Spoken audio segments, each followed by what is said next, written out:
वेदवेद्ये परे पुंसि जाते दशरथात्मजे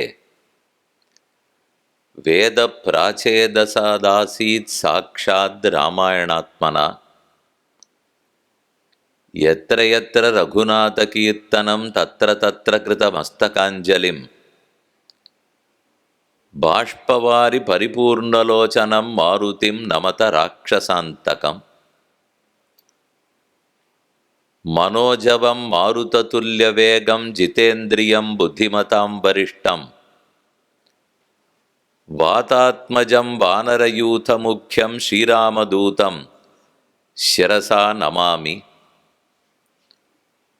उल्लङ्घ्य सिन्धोः सलिलं सलीलं यशोकवह्निं जनकात्मजायाः आदाय तेनैव ददाह लङ्कां नमामि तं प्राञ्जलिराञ्जनेयम्। आपदाम् अपहर्तारं दातारं सर्वसम्पदां लोकाभिरामं श्रीरामं भूयो भूयो नमाम्यहम्. திருமால் செய்தருளிய எண்ணிறந்த அவதாரங்களுக்குள் பூர்ண அவதாரமாய் ராஜாவாய் ஏகதார விரதனாய் ராமச்சந்திரமூர்த்தி எழுந்தருளி இருந்தார். சீதாராமன், ஜானகிராமன், ஸ்ரீராமன், பட்டாபிஷேகராமன், இன்னும் எத்தனையோ ராமனுடைய திருநாமங்கள். இந்த ஒவ்வொரு திருநாமத்திலேயும் ஒரு கோயிலும் உள்ளது. இன்ன கோவில் கோதண்டராமர் கோவில், இன்னது பட்டாபிஷேகராமர் கோவில் அப்படின்னு அந்தந்த கோவிலுக்கு ராமனுடைய திருநாமத்தாலேயே ஏற்றம். அந்த ராமன் என்றோ வாழ்ந்தார். அவர் என்ன செய்தார்ங்கிற சரித்திரத்தை வால்மீகி பகவான் 24,000 ஸ்லோகங்கள் கொண்ட ராமாயணமாக வடித்தார். அந்த ராமாயணத்தை வசிஷ்டாச்சாரியர் சொல்லியிருக்கலாம். வால்மீகி குழந்தைகளுக்கு சொல்லிக் கொடுத்து லவகுஷர்கள் பாடினார்கள். ஆனால் அவர்களாலெல்லாம் இன்றளவுக்கு நம்ம அடைந்ததான்னு பார்த்தால் அப்படி இல்லை. இன்னைக்கும் தன் கையில் தம்புராவை மீட்டிக்கொண்டு கட்டையை கையிலே வைத்துக்கொண்டு எப்போதும் குனிந்த தலை நிமிராமல் கண்களிலிருந்த ஆனந்த கண்ணீர் வடித்து கொண்டு ராமநாமத்தை சொல்லிக்கொண்டே இருப்பவர், ராமாயணத்தை பாடிக்கொண்டே இருப்பவர் என்றால் ஹனுமார் ஆஞ்சநேய சுவாமி. அவர் சிரஞ்சீவியாக இந்த லோகத்தில் எப்போதும் வாழ்ந்து நம்ம ஒத்தொத்தருக்கு ராமநாமத்தை சொல்லி கொடுத்து கொண்டே இருக்கிறார். எங்க ராமாயண உபன்யாசம் நடந்தாலும், ராம கதை பேசப்பட்டாலும் பக்கத்திலேயே ஒரு மணை போட்டு வச்சிருப்பார்கள். அதுவும் நவாகம் நடக்கிறதுன்னு சொன்னால் நிச்சயமா மணை இருக்கும். 9 நாட்கள் ராமாயணம் ஏற்பாடு பண்ணியிருக்கா. எதுக்கு மனைனால் அந்த இடத்துல ஹனுமார் உட்கார்ந்து கொண்டு இருப்பார். இவன் என்ன சொல்லுகிறான்னு பார்ப்பார். அந்த பார்க்கறதுல 2 வகை. ஆனந்தமாகவும் பார்ப்பார். ஆனால் நாம் நினச்சிக்க வேண்டியது, ஒரு தப்பு சொல்லாமல் ஜாகிரதையாக சொல்லணும். மேற்பார்வைக்கு ஒருத்தர் இருக்கிறார், சாமானியப்பட்டவர் இல்லை. ராமனை நேர தரிசித்தவர், ராமபக்தர், ராமதூதன், சிறந்த பேச்சாளி, மகா புத்திமான். அப்படி இருக்கக்கூடிய ஆஞ்சநேயர் பக்கத்தில் இருக்காருன்னு சொல்கிறார். சொல்கிறவனுக்கெல்லாம் தைரியம் வருமா? நாக்கு புரளுமா? நெஞ்சுதான் நிமிருமா? ஆனால் அவரை பொறுத்த வரைக்கும் எவ்வளவு சின்ன பிள்ளை ராமாயண கதையை சொல்லி கொண்டிருந்தாலும் அதற்கும் கண்ணீர் உகுக்கிறார். என்னமா இருக்குன்னு கொண்டாடுகிறார். நமக்கு அதை பார்த்தா தோணும், வால்மீகி பாடினதே இவர் கேட்டிருக்காருன்னு சொன்னால் நியாயம். லவகுஷர்கள் பாடினதை கேட்டிருக்கிறார்னா நியாயம். இவர் பாடினா நியாயம். ஒன்றுமில்லாத அடியேன், நாக்குக்கும் சுத்தி கிடையாது, மனசுலையும் சுத்தி இல்லை, சரீரத்திலையும் சுத்தி இல்லை. ஆனால் அடியேன்னு ராமநாமத்தை சொல்லும்போது அன்னைக்கு எந்த உற்சாகத்தோட எந்த ஆனந்தத்தோட கேட்டுக்கொண்டிருந்தாரோ அதே ஆனந்தத்தோட இன்னைக்கும் அவர் கேட்கிறாரோ இல்லையோ, அதுதான் அவருடைய சிறப்பான பண்பு. அவருக்கு எவ்வளவோ புத்தி இருக்கலாம், ஆற்றல் சக்தி இருக்கலாம், சாமர்த்தியமாக இருக்கலாம், யாரவனா அழித்து கொல்லக்கூடிய சக்தி இருக்கலாம். இத்தனை இருந்தாலும் இந்த பணிவு தான் ஆஞ்சநேயருக்கு பெருமை சேர்க்கிறது. எத்தனைக்கெத்தனை ஒருத்தன் பெரியவனாக இருக்கானோ அத்தனைக்கத்தனை பணிவு மாறாமல் இருக்க வேண்டும்.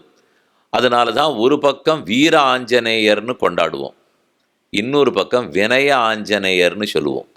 ஒரு பக்கம் காரிய சித்தி ஆஞ்சநேயர்னு பல மூலைகள்லையும் இருப்பார், இன்னொரு பக்கத்தில் பக்த ஆஞ்சநேயர்னு இருப்பார். பக்தர்கள்லாம் காரிய சித்தியாக பண்ணி கொடுப்பா, பக்தர்கள்லாம் ராவணனோடையும் கும்பகர்ணனோடையும் சண்டையாக போடுவார்கள், அதுவும் செய்வார். ராமனையே ரட்சிப்பார், லக்ஷ்மணனையே ரட்சிப்பார். ஆனால் அதே சமயத்தில் இப்படி வச்சுருக்கிற கையை அவர் மாற்றி யாரும் பார்த்ததில்லை. முதுகு குனிஞ்சு தான் இருக்கும். கைவரர்கள் மூக்கை தொட்டு கொண்டு, ராமா என்ன நியமனம், தேவரீர் என்ன சொல்ல போகிறீர், அதை உடனடியாக என் எப்போது நிறைவேற்ற வேண்டும், இந்த பண்போடு இருக்கிறாரா? இதை பார்த்து தான் நாம் ஒத்தொத்தரும் புரிந்து கொள்ள வேண்டும் ஹனுமானின் ஆற்றல் எது. அதுதான் இன்னைக்கு தலைப்பு. ராமனுடைய நன்னடத்தை என்னங்கிறத முதல் நாள் பார்த்துட்டோம். கண்ணன் பெருமானுடைய திரு விளையாட்டு யாதுங்கிறத நேற்றைக்கு ஒருவாறு பார்த்தோம். இன்னைக்கு ஹனுமானுடைய ஆற்றல் என்ன, அதை விளக்கக்கூடிய ஒரு ஸ்லோகம் எது. ஏக ஸ்லோகி தானே ஒவ்வொரு நாளும் பார்த்துன்னு வந்திருக்கோம். அதை விளக்கக்கூடிய ஒரு ஸ்லோகம் எதுன்னா, இங்கே ஒரு ஸ்லோகம் இருக்குது, அங்கே ஒரு ஸ்லோகம் இருக்குது, இங்கே ஒரு ஸ்லோகம் இருக்குது. அகஸ்தியர் ஒன்று சொல்கிறார், ராமனே ஒன்று சொல்கிறார், சுக்ரீவன் ஒன்று சொல்லுகிறார், சீதாதேவி ஒன்று சொல்லுகிறார், அவரவர் ஜாம்பவான் ஒன்று சொல்லுகிறார். அவரவர்கள் ஹனுமானுடைய பெருமை என்ன, அவர் என்ன சரித்திரம், என்னென்னலாம் நினைக்கவே முடியாத வியத்தகு செயல்களை எப்படி நிறைவேற்றி இருக்கிறார் என்றெல்லாம் இன்னைக்கு ஓரளவு சுருக்கமாக பார்ப்போம். இந்த ஸ்லோகம் எல்லாரும் அறிந்தது. அசாத்திய சாதக சுவாமின்னு அசாத்தியம் தவகிம்பத ராமதூத கிருபா சிந்தோ மத் காரியம் சாதய பிரபோ. அடியனுடைய காரியத்தை சாதித்து கொடும் பிரபுன்னு அவரை கூப்பிடுறோம். ராமன் பிரபுவா ஹனுமார் பிரபுவா? பிரபு ராமன், அவருக்கு அந்த சந்தேகமே கிடையாது. அவர் தான் பிரபு, நான் தான் தாசன்னு. யாரெல்லாம் தாசர்களோ தாசர்களை பிரபுக்களாக கொள்ள வேண்டியதுதான் நமக்கு கடமை. பெருமானிடத்தில் நம்மால் நேரம் அணுக முடியாது, அவர் ரொம்ப பெரியவர். அவரிடத்துல நேரம் போகணும்னால் இத்தனை நாள் நாம் பண்ண தப்பெல்லாம் அவர் கண்ணில் போட்டு கொடுத்துனா வேற வினையே வேண்டாம். எவ்வளவளோ சேர்த்து வச்சுருக்கேன், அதுக்கு தான் ஒரு பாகவதனுடைய நிழலில் ஒதுங்கணும். அவர் பக்கத்தில் இருந்து அடியனை பார்த்து ஒரு 2 வார்த்தை பேசி சமாதானமாக ராமனை அனுகிரகிக்க வையுமேனால் அந்த பொறுப்பை பரம பக்தர்கள் தான் ஏற்றுப்பார்கள். ஒரு இடம் மட்டும் சொல்லிட்டு மேற்கொண்டு சொல்ல வந்த விஷயத்தை பார்ப்போம். விபீஷணன் ராமனிடத்தில் சரணம்னு ஓடோடி வருகிறான். ராவணனாலே துரத்தப்பட்டான். தாம் துதிக் குலபாம்சனம், இனி இந்த ஊரில் இருக்காதே, கிளம்புன்னு சொல்லி விரட்டி விட்டான். ஆகாசத்தில் பறந்தார். இதே கடல், இந்த கடலை தாண்டி வந்துட்டார். கூட 4 பேரை அழைத்து கொண்டு வந்தார். சதுர்பிகி சஹ ராட்சசைஹி ஏஷ சர்வாயுதோபேதா. கையில் ஒரு கதையை எடுத்துக்கொண்டார். 4 ராட்சசர்களை கூட்டி கொண்டார். அக்கறையிலேருந்து தாவரைக்கு இக்கரைக்கு வந்தாடுத்து திருப்புல்லாணி ராமேஸ்வர கரை. அங்கே தான் ராமபிரான் எழுந்தருள் இருக்கிறார். விபீஷணன் வந்தவர், இவ்வளவு தூரம் பறந்து வந்தவர், இறங்கி நேர ராமனிடத்தில் போய் கீழே விழுந்து நமஸ்கரித்து அடியனை ஏற்றுக்கொள்ள வேண்டும், சரணம்னு வந்திருக்கிறேன், கைவிடாதே, இதுதானே சொல்லியிருக்கணும். அவர் ராமனிடத்தில் போகலை. வந்தவர் ஆகாசத்திலேயே நின்று விட்டார். உத்தரம் தீரம் ஆசாத்திய கஸ்தஏவ வியதிஷ்டத. இது வால்மீகி பகவான் ஆச்சரியமாக விளக்குறார். உத்தரம் தீரம்ங்கிறது வடக்கு கரை. நீங்கள் அந்த இடத்துல பார்த்தீங்கன்னா கடல் இப்படி பிறழ்ந்து வடக்க தான் கரை இருக்காப்பில் இருக்கும். நீங்கள் சொல்லிட்டு இருக்கிறது தனுஷ்கோடி வரைக்கும்னு ஞாபகம் வச்சுங்க. முதல்ல திருப்புல்லாணி, ராமேஸ்வரம், தனுஷ்கோடி, அங்கே தான் தண்டு இறங்கிருக்கு. வானரப்படை முழுக்க அங்கே தான் இறங்கியிருக்கார்கள். இவர் அந்த இடத்துல தான் வரார். ஒன்றும் தொலை தூரமெல்லாம் இல்லை. இப்போ இருக்கிற லங்கையிலேருந்து வரணும்னால் ஒருவேளை நானும் நீங்களுமே தாவினா கூட தாவிடலாம், அவ்வளவுதான் கிட்டக்க இருக்குது. ஆனால் அன்னைக்கு இருக்கிறது அப்படி இல்லை. 1000 யோஜனை விஸ்தீர்ணமான கடல்கிறார்கள். 100 யோஜனைன்னு சில இடங்கள்ல இருக்கும், இல்லை இன்னும் பெரியதாக இருக்கும். 1000 மைல்கள், அத்தனை தூரம் இருந்தால் தான் லங்கையே வரும்னுவா. 100 யோஜன தூரம் கடலில் அணை கட்டினார்னு ராமாயணத்திலே காணப்படுகிறது. ஒவ்வொரு நாளும் எத்தனை யோஜனை கட்டினான்னு கொண்டு கணக்கு கொடுத்துருக்கார். இவ்வளவு தூரம் தாண்டி வந்துட்டவர் அடுத்த 4 அடி பேர் ராமனிடத்துல நேரம் நிற்கக்கூடாதா? போலேவர் ஆகாசத்தில் நின்று கையை கூப்பிக்கொண்டு கீழே இருக்கிற மொத்த வானர சைன்யத்தையும் பார்க்கிறார். சுக்ரீவன் நடுவாக நிற்கிறார். ஜாம்பவான், அங்கத பெருமாள், ஹனுமார், நலன், நீலன், மைந்தன், விவிதன் எல்லாரும் நின்றுருக்கார்கள். இவர்களை தாண்டி அங்க பின்னாடி ராமனு லக்ஷ்மணன் இருக்கா. வந்தவர் நேர போக வேண்டியதானே. கையை கூப்பி கொண்டு மொத்த பேரை பார்த்து நிவேதயத மாம் க்ஷிப்ரம் விபீஷணம் உபஸ்திதம் சர்வலோக சரண்யாய ராகவாய மகாத்மனே, அடியேன் வந்திருக்கேன்னு ராகவனிடத்தில் போய் சொல்லுங்கள். உங்களிடத்துல நான் முதல்ல பிரார்த்தனை பண்ணிக்கிறேன், நீங்க போய் சிபாரிசு பண்ணாதான் ராமன் என்னை ஏத்துப்பார். இதுதான் விபீஷணன் சொல்றது. அப்படின்னாலே ஒன்று புரிஞ்சுடணும், நேர பெருமானிடத்தில் செல்ல முடியாது. ஒரு பக்தனை பற்றணும், அவர் கொண்டு போய் தாயார் முன்னாடி நிறுத்துவர். மகாலட்சுமியை பற்றணும், அவள் சிபாரிசு பண்ணாதான் பெருமாள் நம்முடைய காரியத்தை பண்ணுவார். இந்த வழக்கத்தை, இந்த மரபை விட்டுட்டு நானாச்சு பகவானாச்சு நேர போகிறோன்னு போய் நின்னோம்னால் நடக்குமாங்கிறது தெரியாது. கோவிலில் போனாலே இதுதான் முறை. வாசலில் நுழைஞ்ச உடனே பரிவார தெய்வங்கள்லாம் யார் எழுந்துருள் இருக்காளோ எல்லாரையும் சேவிச்சுக்கணும். ஆஞ்சநேயர் இருப்பார், கருடன் இருப்பார், விஷக்சேனர் இருப்பார், ஆழ்வார்கள் சன்னதி, ஆச்சாரியர்கள் சன்னதி, அப்புறம் தாயார் சன்னதி, தாயார் சன்னதியிலேருந்து அப்புறம் பெருமாள் சன்னதி. அங்கேயும் பக்கத்து நாச்சிமாரை சேவித்து கொண்டு பெருமாளை சேவிக்க வேண்டும். ஏன் இந்த முறைன்னால் முறையில்லாத இத்தனை வருஷம் இருந்திருக்கமோ இல்லையோ. அப்போ அதை மாற்றணும்னா முறையோடு போனால் தான் முடியும். சின்ன அவரை விதையை ஒத்தன் நட்டான், கீழே விதைச்சுட்டான். மறுநாள் கார்த்தால் போனவன் மேலே பார்த்து கொடி பந்தல்லையே இன்னும் ஏறலைன்னா, இன்னைக்கு விதையை விதைச்சிவிட்டு மறுநாள் கார்த்தால் போய் கொடி பந்தல்லையா ஏறி இருக்கும். பக்கத்தில் ஒரு சின்ன குச்சியை நடணும், அதில் சுற்றி விடணும். அதுக்கு மேலே ஒரு கொம்பை நடணும், அதில் சுற்றி விடணும். அந்த கொம்புலேருந்து தான் மேலே இருக்கிற பந்தலுக்கு விதை போகுமே தவிர இது என்ன நட்ட உடனே மறுநாள் கார்த்தால் அங்கேயா பார்க்க முடியும்? அதுபோல் நமக்கு இன்றைக்கி தான் பக்தி பிறந்திருக்குன்னு சொன்னால் மெதுவாக தான் அது வளரணும். முதல்ல பக்கத்தில் இருக்கிற பாகவதர்களை பிடிச்சிக்கணும். அந்த பக்தன் மூலம் அப்புறம் மகாலட்சுமி தேவியை பற்றணும். அவள் மூலம் அப்புறம் பெருமாள்கிட்ட போனால் இதுதான் கொடிய பந்தலில் ஏற்றுறது. அதை விட்டு நேரேன்னால் இது நன்னா நமக்கு தெரியறதோ இல்லையோ, விபீஷணனுக்கு தெளிவாக புரிஞ்சு போச்சு. அதனால தான் அவர் ராமன்கிட்ட நேர போகாமல் இவர்கள் எல்லாரிடத்திலையும் நின்று பிரார்த்தித்து போயிருக்காருனால், ஆகவே நாமும் ஆஞ்சநேய சுவாமியை பற்றி அவர் காட்டும் பக்தி மூலமாகத்தான் பெருமாளை போய் பற்ற வேண்டும். அதற்காகத்தான் இந்த தலைப்பே. இல்லைன்னா நேத்திக்கும் பெருமாளை பற்றி, முந்தா நாளும் பெருமாளை பற்றி தான். இன்றைக்கே ஒரு பாகவதனை பற்றி சொல்றீர்னால் இது சொல்லாவிட்டால் அந்த ரெண்டும் பயன் தராது. அது பயன் ராமன் கொடுக்கணுன்னாலும் கண்ணன் கொடுக்கணுன்னாலும் ஒரு பக்தன் மூலமாக போனால் தான் கொடுப்பார். அதனால தான் இன்றைக்கி ஹனுமானுடைய ஆற்றல். அவர் ஆற்றல் 100 யோஜனை கடலை கடந்தார், சஞ்சீவி பர்வத்தத்தை தூக்கிண்டு வந்தார், எத்தனையோ பேரை ஜெயித்தார். இதெல்லாம் இப்போ ஆற்றல்ங்கிறது எல்லாருக்கும் தெரியும், அது சின்ன விஷயம். நம்ம போன்ற தாழ்ந்தவர்களுக்கு ராம பக்தியை ஊட்டி விடுறாரோ இல்லையோ, அதுதான் அவருக்கு இருக்கிற சிறப்பான ஆற்றல். ராமன் எதற்கு ஹனுமாரை இங்கே இன்னும் விட்டு வச்சிருக்காருனால், இன்னும் 4 பேரை திருத்துவியா, இன்னும் 4 பேரை கூட்டின்னு வருவியா, இன்னும் 4 பேருக்கு ராமனிடத்தில் ஆசையை ஏற்படுத்தி கொடுப்பியா. ஆழ்வாரே பாசுரத்தில் சொல்றது, என்னை எதற்காக பெருமாள் பூலோகத்தில் படைக்க வைத்தார் பிறக்க வைத்தார்னு சொல்லுகிறேன். நின்கண் வேட்கை எழுவிப்பன். உங்கள் ஒத்தொத்தருக்கும் பக்தியை வளர்த்து கொடுக்கறதுக்காகத்தான் என்னை இங்கே வச்சிருக்கார். பக்தி வளர்ந்து கொடுத்துன்னா நாமா முன்னுக்கு வந்துருவோமா. நமக்கு அதை வளர்க்காமல் ஆராதனம் பண்ணேன், பாசுரங்களை எல்லாம் சொல்லேன், கோவிலுக்கு போயேன், இந்த மாதிரி நடந்துக்கோ அந்த மாதிரி நடந்துக்கோ, ஒருத்தர் உள்ளத்தில் பக்தி பிறக்கலை. அவர்கிட்ட நீங்கள் என்னென்ன கிரியைகளை பண்ணுன்னு சொன்னாலும் வரவே மாட்டார்.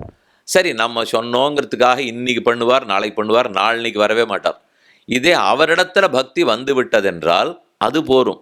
அதை விளைக்கிறதுக்குத்தான் நம்ம பார்க்க வேண்டும். ஆழ்வார் ஒரு பாசுரத்தில் சொல்லச்சே, மார்பால் மனம் சுழிப்ப மங்கையர் தோள் கைவிட்டு நூற்பால் மனம் வைக்க நொய்விதாம்னு பாடினார். எது வரிசேன்னு அதில் சொல்கிறார், மால்பால் மனம் வைப்ப. நம்ம 2 ஆச்சாரியர்களுக்கு நடுவிலே ஒரு பேச்சுவார்த்தை நடந்தது. முதலியாண்டான்னு ஒரு சுவாமி, கூரத்தாழ்வான்னு ஒருத்தர். 2 பேரும் ராமானுஜருடைய சிஷ்யர்கள். இதில் கூரம் சின்ன கிராமம், காஞ்சிபுரத்திலேருந்து அரக்கோணம் போத பாதையில் இருக்கக்கூடிய கூரம்ங்கிற கிராமம். அதே போல் பேட்டைன்னு கேள்விப்பட்டிருக்கீங்களா? இந்த பக்கம் பூவிருந்தவல்லி, எதிர்த்தா போல போனால் பேட்டை. அந்த பேட்டையில தான் முதலியாண்டானுடைய திருவவதாரம். ஒரு பக்கத்தில் கூரத்தாழ்வான், இன்னொரு பக்கம் முதலியாண்டான். இவா 2 பேர் பேசின்னு இருக்கா. நமக்கு உலக இன்பத்தில் இருக்கிற பற்றெல்லாம் விட்டா பெருமானிடத்துல பற்று வளருமா, அல்லது அவரிடத்துல பக்தி வளர்ந்த அப்புறம் அதன் பாதிப்பாலே இதெல்லாம் ஆசையை விட்டுடுவோமா? இது முன்னாடியா அது முன்னாடியா? இந்த கேள்வி கேட்ட அப்புறம் தான் நமக்கே தோணும், ஆமாம் அவர்கிட்ட பக்தி வந்தப்புறம் மற்றதை விடணுமா, இல்லை மற்றது எல்லாத்தையும் விட்டுட்டு அதுக்கப்புறம் அவர்கிட்ட பக்தி வருமா? எது முன்? கீதாச்சாரியன் சொல்லியிருக்கிறத பார்த்தா எல்லாத்தையும் விட்டுட்டு தான் எங்கிட்ட வரணும் இருக்கார். சர்வதர்மானு பரித்தியஜ்ய மாமேகம் சரணம் பிரஜ, எல்லாத்தையும் விடு, என்னையே பற்று, இப்படித்தான் இருக்க வேண்டும்னு அந்த 2 சுவாமியில் ஒரு சுவாமி சொல்கிறார். கூரத்தாழ்வான்னு சொல்லும்போது எல்லாத்தையும் விடணும், அதுக்கப்புறம் அவரை பற்றணும். ஆனால் அடுத்தவர் நம்ம சார்பில் அன்றைக்கே பேசினார், இதை போல நடக்கணும்னா உங்கள் பெருமாளுக்கு ஒத்துரும் எவனும் வரப்போறது இல்லைன்னு தெரிஞ்சுக்கோன்னுட்டார். அவர் யார் வருவா? எல்லாத்துல இருக்கிற ஆசையை விட்டுட்டு அதுக்கப்புறம் இவர்கிட்ட வரணும்னால் எத்தனை பேருக்கு நமக்கு அப்படியெல்லாம் முடியும்? அது நடக்காது. அவரிடத்துல பக்தியை வளர்த்துடுங்கோ. வளர வளர வளர தன்னடையே மற்ற இடத்துல இருக்கிற பற்றுதெல்லாம் விட்டு போடும். கண்ணன் சொல்லுவார் விட்டே பற்ற வேணும்னு. ஆனால் பற்றின பிற்பாடு தான் மெதுவாக விழும். உறங்குவான் கைப்பண்டம் போலேன்னு வியாக்கியானத்தில் சொல்கிறார். ஒரு சின்ன குழந்தை, இப்போ தான் 1 வயசு, அது கையில் ஒரு பொம்மையை வச்சுன்னு விளையாடிகிட்டே இருக்குது. அம்மா அதுங்கிட்ட தூங்க போனோம், பொம்மையை கொடுத்துரு, அது எங்கேயான உடஞ்சிட போகிறதேன்னு அவளுக்கு பயம். இப்போ தான் காசு கொடுத்து வாங்கியிருக்கா. கொடுத்துருன்னா அதை கையால் வாங்கினா தூங்கவே போகாது. அது ஓன்னு சத்தம் போடுறது. சரி இந்த பிள்ளைகிட்ட இப்படிலாம் சொல்லி திருத்த முடியாது, நீ தூங்கு போனால் அதை அப்படியே கட்டிண்டுது.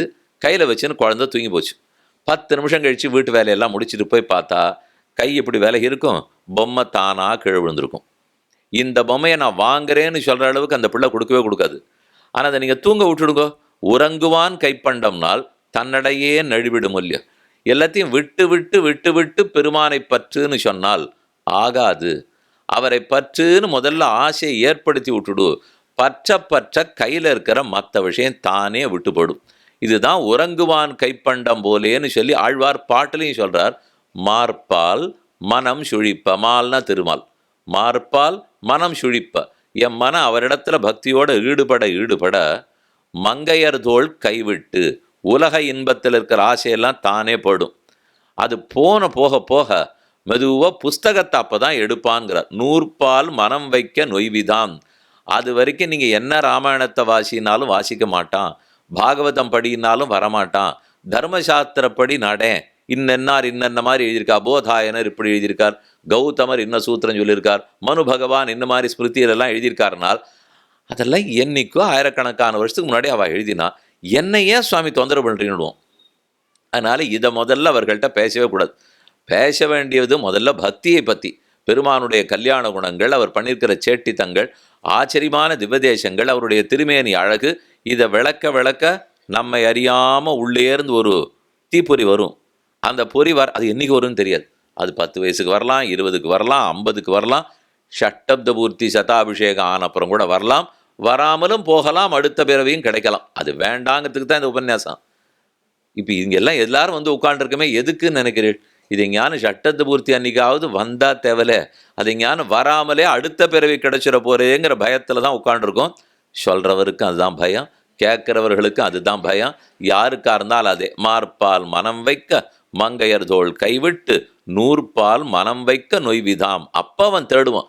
இப்பேற்பட்ட பெருமான் அர்ஜுனனுக்கே கிடைக்கலையாமே, திரௌபதி சிரமப்பட்டாலாமே, ரிஷிகள் எல்லாருக்கும் பெருமாள் சட்டுன்னு கிடைக்கலையாமே, எனக்கு இன்னைக்கு பக்தின்னு ஒரு துளித்திருக்கே, இதை வைத்து கொண்டு அவரை நான் அடைஞ்சுட முடியுமான்னு தேட ஆரம்பிக்கிறான். அது சொல்கிறதுக்கு ஒரு ஆச்சாரிய இடத்துல போகிறான். கீதையை படித்து பாரு என்ன சொல்லியிருக்காருன்னு தெரியுங்கிறார். திருப்பாவேல ஆண்டாள் எவ்வளவு எளிதுன்னு சொல்கிறாள்னு பாருங்கிறார். பிரஹ்லாதன் நரசிம்ம பெருமான் வைபவத்தை கூட இருக்கிற அசுர குழந்தைகளுக்கு எப்படி சொன்னான்னு பாருங்கிறார். ஒரு யானைக்காக ஓடோடி வந்தால் உனக்கு கதை தெரியுமான்னார். ஓ இப்படியெல்லாம் இருக்கா, பரவாயில்லையே, இவர்களெல்லாம் என்ன மோசம்னு நினைக்கிறேனோ நானும் கிட்டத்தட்ட அந்த மோசம்தான். அதனால நம்பிக்கை வருது. இது வரைக்கும் நம்பிக்கையே வராது. ஏன்னா நான் படித்ததெல்லாம் வசிட்டர் விஸ்வாமித்திரர் மோட்சம் போயிருக்காருன்னு தெரியும். என்னாட்டா இருக்கிறவாள்லாம் போவாளான்னு எனக்கு தெரியாது. இந்த சுவாமி இந்த கதையெல்லாம் சொல்லிவிட்டு இந்த புத்தகத்தை எடுத்து படித்து பாருன்னால் இப்போ தான் படிக்கிறதுக்கு மனம் வரும். முதல்ல பக்தி வளரணும், அதுக்கப்புறம் நமக்கு மற்ற இடத்துல இருக்கிற ஆசை போகணும். அப்புறம்தான் புஸ்தகத்தை திறக்கிறதுக்கு ஆசை வரும். நம்ம பிள்ளைகளிடத்திலேயே இந்த காலத்தில் பக்தியை வளர்த்தாகணுமே, நடக்குமா நடக்குமான்னு எல்லா பெற்றோருக்கும், இன்னும் கேட்டால் தாத்தா பாட்டிக்கும் ரொம்ப பயமாக இருக்கும். இது வந்துருமான்னுட்டு. வந்துருமான்னா இதெல்லாம் சொத்து கொடுக்குற மாதிரிலாம் இல்லை. நீங்கள் சேர்த்து வச்சுருக்கிற சொத்தை வேணுமோ வேண்டாமோ அவள் தான் எடுத்துன்னு போகிறா. அதை யார் தடுக்க முடியும்? அரசாங்கத்தில் போய் வாரிசு சான்றிதழ் வாங்கிட்டு வந்தாச்சுன்னா கொடுத்துட்டு போட போகிறா. நான் எழுதி வைக்கணுமாண்ணா? இல்லாட்டா கூட போயிடும். ஆனால் பக்தி அப்படியெல்லாம் தானாலாம் போகவே போகாது. நம்ம காலத்தில் மெனக்கடணும். நாம் என்ன கற்றுன்னு இருக்கோமோ, இந்த கலாச்சாரம் என்னவோ, மரபுகள் என்னவோ, பெரியவர்களிடத்தில் இப்படி தான் இருக்கணும். குடும்பத்தில் இந்த கட்டுப்பாட்டோடு இப்படித்தான் குடும்பத்தை மதிச்சாகணும். யாரோ 10வது வயசு ஆனப்புறம் எங்கேயோ போய் தங்கிறதெல்லாம் இந்த பாரத பண்பாடு கிடையாது. இப்படித்தான் கல்யாணம், இப்படித்தான் வாழ்க்கை. இதை நாம சொல்லி சொல்லி புரிய வச்சாலே சிரமம். விட்டுட்டு சரி சரி தானா என் சொத்தெல்லாம் என் வீடு வாசல் நகை நட்டெல்லாம் போலியா, அது போல் எங்கிட்ட இருந்த பக்தியும் போயிடும்னா முதல்ல இவர்கிட்ட இருக்கணும். அதுக்கப்புறம் இந்த இருந்த பக்தியை அவனிடத்தில் வேற நம்ம கொண்டு போய் கொடுத்தாகணும். சிரமந்தான். காலம் அப்படித்தான் இருக்கிறது. ஆனால் அதே கண்ண பெருமான், அதே ஹனுமார் அதற்கும் உதவுவாருங்கிற நம்பிக்கையோடு தான் முயற்சிக்கணும். இதில் நம்பிக்கை மட்டும் இழந்துடவே கூடாது. ஹனுமார்ட்ட தெரிஞ்சுக்க வேண்டியது முக்கியம். அனிர்வேதம். வெறுக்கவே மாட்டார், எரிச்சல் படமாட்டார், விடாமுயற்சி, மனசில் உறுதி கொலையவே மாட்டார். நடக்கும் நடக்கும், ராமன் நடத்துவார் நடத்துவார் நடத்துவார்.